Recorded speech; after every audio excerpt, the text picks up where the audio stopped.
నమస్తే welcome to our channel నేను మీ సిరి ఈ రోజు మనతో పాటు ఉన్నారు సీనియర్ జర్నలిస్ట్ దుర్గా కుమార్ గారు నమస్కారం సార్ నమస్కారం మా శిరీష మన వీక్షకులు కూడా నమస్కారం సార్ ఇప్పుడు నడుస్తున్న అంటే ఇప్పుడు ఏపీలో ఎన్నికల సమయం దగ్గర పడుతుంది అక్కడ చాలా ఎట్లా అంటే పోటాపోటీగా నడుస్తుంది ఇప్పుడున్న ప్రభుత్వం ఉంటుందో ఉండదో కూడా తెలియదు అంటే ఇన్ని చూస్తున్నాం మనం ఇందులో ఇప్పుడు ఏంటంటే అనిల్ యాదవ్ అనే వ్యక్తిని నెల్లూరు సరిహద్దులు దాటిస్తున్నారు జగన్ అని చెప్పేసి ఒక వార్త అయితే చెక్కలు కొడుతుంది దీని మీద ఎంతవరకు వాస్తవం ఉందంటారు సార్ ఇది చాలా ఆశ్చర్యకరమైన విషయం అమ్మా ఎందుకంటే గతంలో మీకు తెలుసు ఈయన మన నీటిపారుదల శాఖ మంత్రిగా చేశాడు అసలు యాక్చువల్గా అయితే బై ప్రొఫెషన్ ఆయన చదివింది BDS డెంటల్ సర్జన్ కానీ ఆయనకి నీటిపారుదల ఇచ్చారు నీటిపారుదల అనేది సహజంగా ఎవరికన్నా సీనియర్లకు ఇస్తారు రైతు బ్యాక్గ్రౌండ్ ఉన్న వాళ్ళకి ఇస్తారు కానీ మరి విచిత్రంగా ఈయన చాలా యంగ్ వాటి మీద పెద్ద అవగాహన కూడా లేదు జీవితం పట్ల సరే ఇచ్చారు బాగానే ఉంది కానీ ఆయన ఎక్కువ అసలు పోలవరం ప్రాజెక్టు మీద చాలా అతిశయోక్తిగా మాట్లాడేవాడు మేము వచ్చాము చూడండి 6 నెలల్లో అవజేస్తాం 220 కల్లా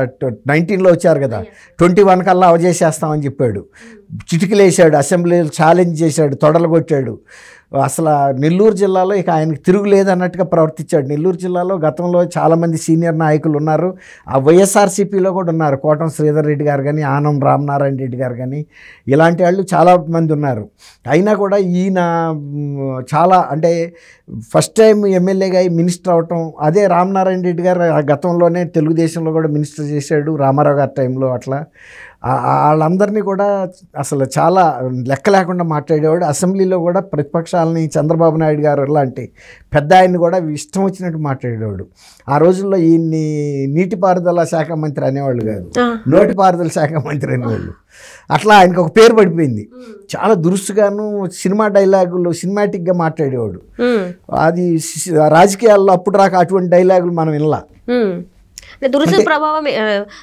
ఏమంటే ఆ క్యారెక్టర్ ఎక్కువ ఉందన్నమాట దుందుడుకుగా ఉంటాం వయసు అలాంటిదే అయితే ఇప్పుడు ఈయన జిల్లానే శాసిస్తానన్న వ్యక్తిని ఇవాళ మరి నెల్లూరు జిల్లాలోనే ఆయనకి శాసనసభలో సీటు రాకుండా ఉమ్మడి ప్రకాశం జిల్లా కనిగిరిలో ఇక్కడ పంపుతారని రూమర్స్ ఉన్నాయి పంపుతారా పంపరా చెప్పలేము అసలు ఒకసారి ఇక్కడ సీట్ ఇస్తారా ఎవరని కూడా చెప్పలేము ఎట్లా అంటే ఇప్పుడు జగన్మోహన్ రెడ్డి గారి పరిస్థితి ఆయనకు వస్తున్న ఇంటెలిజెన్స్ రిపోర్ట్లను బట్టి ఇప్పటికే 80 మంది సీనియర్ శాసనసభ్యులు కానీ కొందరు మంత్రులు కానీ 80 మందిని రిషఫుల్ చేసే పరిస్థితిలో ఉన్నారు కొంతమందినేమో నియోజకవర్గాలు మారుస్తున్నారు ఇప్పుడు ఇలా నెల్లూరు రూరల్ నుంచి కనిగిరిలాగా అసలు కొంతమందిని అయితే డ్రాప్ చేస్తామని పిలిపించి మరీ చెబుతున్నారు కొత్త క్యాడెట్స్కి సీట్ కొత్త వాళ్ళకి ఇస్తామని చెప్పేస్తున్నారు డైరెక్ట్గా దీంతో ఇప్పుడు పాతాళ్ళు వాళ్ళు ఒక రాజకీయ భవిష్యత్తు ఉంటుందని కదా ఈ పార్టీలో చేరారు గతంలో కూడా చాలా డబ్బులు ఖర్చు పెట్టుకున్నారు అందరికీ సంపాదించుకునే అవకాశం కూడా రాలేదు ఎందుకంటే అంత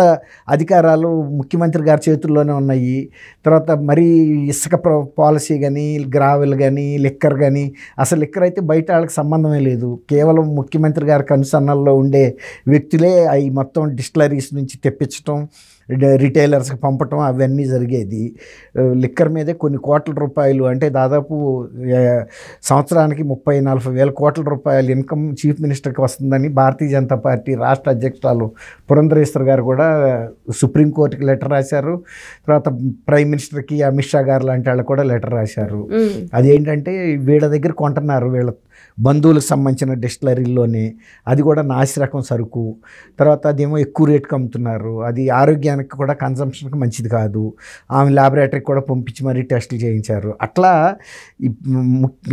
శాసనసభ్యులకి పెద్దగా సంపాదించుకునే అవకాశం కూడా ఎక్కడ దొరకటల్లా ఆ పరిస్థితుల్లో వాళ్ళు ఇట్లా సీట్లు ఇవ్వమనేటప్పటికి ఎదురు తిరుగుతున్నారు మేము ఇండిపెండెంట్గా అయినా పోటీ చేసి మా బలం మేము రుజువు చేసుకోలేకపోతే ఓడిపోతాం కానీ నిన్ను కూడా గెలవను అంటే వైఎస్ఆర్సీపీని కూడా గెలవనివ్వమనే దీనికి వచ్చేసారు అంటే పార్టీలోనే కుమ్ములాటలు మొదలైంది ఇప్పుడు నాకు దక్కంది నీకు కూడా దక్కొద్దు ఇప్పుడు నాకు నువ్వు ఇవ్వట్లేదు నువ్వు అది తీసుకోవడానికి నీ చేతికి అందనివ్వను మధ్యలో నేలపాలైనా పర్వాలేదు అనే కాడికి వచ్చేసింది ఇప్పుడు అంతర్గతంగా ఇది పెద్ద పంచాయతీ జరుగుతుంది పార్టీలోనే ఈ పంచాయతీ జరుగుతున్న టైంలో ఇప్పుడు తెలుగుదేశం చంద్రబాబు నాయుడు గారు అరెస్ట్కు ముందు అరెస్ట్ తర్వాత అన్నట్టుగా ఉంది దాని ప్రోగ్రెస్ చాలా స్పీడ్గా అవుతుంది ప్రజల్లో సానుభూతి ఏమో వాళ్ళకి పెరిగింది, అభిమానం వీళ్ళకి మీద వ్యతిరేకత వచ్చింది. ఎవరు ఎక్కువ అవినీతి చేశారు, ఇప్పుడు ఆయన అరెస్ట్ చేసిందే అవినీతి అంశం మీద.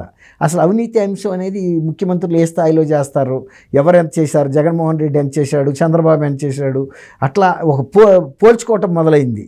అప్పుడు ఈయన మీద ఉన్న సిబిఐ కేసులు, ఈడీ కేసులు ఇవన్నీ కూడా బయటకు వచ్చినాయి. ఇన్ని 45,000 కోట్ల రూపాయల ఆస్తులు జప్తులో ఉన్నాయి అనేది జనంలో. ఇప్పుడు మీడియా బాగుంది కదా, మా సోషల్ మీడియా ఉంది, ఎలక్ట్రానిక్ మీడియా ఉంది. గతంలో చదువుకున్న వాళ్ళే పేపర్లో చదవగలిగేవాళ్ళు, ఇవాళ చెవిలో వినటానికి మౌత్ పబ్లిసిటీ ఉంది, టీవీల్లో చూస్తున్నారు. దాంతో ఈయన ఇన్ని ప్యాలెస్ల్లో ఉన్నాడు, ఇన్ని ఉన్నాయి ఈయనకు ఆస్తుపాస్తులు అనేది తెలిసిపోయింది. ఆయన ఇప్పుడు ఏమంటున్నాడు, పెత్తందారులకి పేదలకి మధ్యలో పోరాటం అంటున్నాడు. పెత్తందారులు అంటే ఎవరు, పేదలు అంటే ఎవరు? ఇప్పుడు 1,000 కోట్లు ఉండ ఆయన పేద ఆయన అవడు కదా, 10 ప్యాలెస్లు ఉండ ఆయన పేద ఆయన అవడు కదా, అట్లా అనమాట. ఇప్పుడు అది ఒక అంశంగా ప్రజల్లో ఆయన అవినీతిని ఎక్కువ హైలైట్ చేసింది చంద్రబాబు నాయుడు గారు అరెస్ట్ మూలన. తర్వాత సొంత బాబాయిని చంపితే సిబిఐ విచారించాలని చెప్పి పోరాడి మళ్ళీ ఆయనే విత్డ్రా చేసుకున్నాడు. ఇప్పుడు వరకు ఆ చంపిన వాళ్ళు ఎవరో తెలియట్లేదు. ఇప్పటికి మరి ఆయన ముఖ్యమంత్రి అయినప్పుడు మా బాబాయిని ఎవరు చంపారని ప్రభుత్వంతో, కేంద్ర ప్రభుత్వంతో ఆయనకు మంచి సంబంధాలు ఉన్నాయి. సిబిఐతో తొందరగా విచారణ చేయొచ్చు కదా. కానీ ఎవరైతే వీళ్ళ బంధువులే అరెస్ట్ అయ్యారో వాళ్ళే ఈ కేసులు ముందుకు వెళ్ళనివ్వకుండా ఆపుతున్నారనేది ఒక ఇది వచ్చింది. తర్వాత 10 ఏళ్ల నుంచి ఆయన బెయిల్లో ఉన్నాడనేది మొన్న చంద్రబాబు గారు అరెస్ట్ సందర్భంలో చర్చ జరిగింది. అయ్యాడనేది. అట్లా బీఆర్ఎస్ పార్టీ, వైఎస్ఆర్సీపీ వీక్నెస్లన్నీ ఆయనే బయట పెట్టుకున్నట్టు అయింది. దాంతో ఇప్పుడు ఏమైంది పార్టీ పరిస్థితి, ఈ అంతర్గత కుమ్ములాట ఒక పక్క, ఇంకో పక్కనేమో టీడీపీ సక్సెస్ రేట్ పెరగటం. ఇప్పుడు అనిల్ యాదవ్ లాంటి వ్యక్తి, నేను నెల్లూరుకి ఒక కింగ్ అనుకున్న వ్యక్తి, అయితే జగన్మోహన్ రెడ్డి గారికి నేను రైట్ హ్యాండ్ అనుకున్న వ్యక్తి, ఇవాళ ఆయన ఆ నియోజకవర్గం నుంచి టికెట్ కూడా రాని పరిస్థితి వచ్చిందంటే జగన్మోహన్ రెడ్డి గారు ఎవరినైనా తన అవసరానికి వాడుకుంటాడు, అవసరం తీరిన తర్వాత అవతల పడేస్తాడు. అది అనిల్ యాదవ్ కావచ్చు, XYZ ఎవరైనా కావచ్చు. ఇప్పుడు పని ఇక్కడి నుంచి పంపిస్తే ఆయనకి లోకల్ స్టాండ్ అక్కడ ఏముంటుంది, స్థానికత కనిగిరిలో. ఇప్పుడు నెల్లూరు రూరల్లో తను మొదటి నుంచి ఇక్కడ పనిచేశాడు, 5 ఏళ్ళు ఎమ్మెల్యేగా ఉన్నాడు. అంతకుముందు కూడా వైఎస్ఆర్సీపీ తరఫున స్ట్రాంగ్ వర్కర్ ఆయన లాయల్టీని ఎవరు క్వశ్చన్ చేయలేరు. జగన్మోహన్ రెడ్డి అంటే చాలా పిచ్చ ఆయనకి. మరి అలాంటి వ్యక్తిని కూడా ఆయన నియోజకవర్గంలో సీట్ ఇవ్వట్లేదంటే ఇక జగన్మోహన్ రెడ్డి గారిని ఎలా అంచనా వేయాలో ఇక వాళ్ళే నిర్ణయించుకోవాలి. ఆయన అంత ఖర్చు పెట్టుకున్నాడు, ఆయన తరపున నా ప్రాణం పోయినా పర్వాలేదు జగన్మోహన్ రెడ్డి లీడర్షిప్ అనేది రావాలని ఆ రోజు మరి అధికారంలో లేని రోజున పోరాడాడు, చాలా ధైర్యంగా పోరాడాడు. మరి వాళ్ళ ఆయన సీట్కే ఎసరు వచ్చిందంటే దాన్ని బట్టి ఇక వాళ్ళే నిర్ణయించుకోవాలి వాళ్ళ భవిష్యత్తు ఎలా ఉంటుంది అనేది. అదేమ్మా Siri. Right sir, thank you so much sir, మీరు మా స్టూడియోకి వచ్చి మీ విలువైన టైంని మాకోసం కేటాయించారు. Thank you sir. Thank you అమ్మా సిరి. మన వీక్షకులకు కూడా నమస్కారం.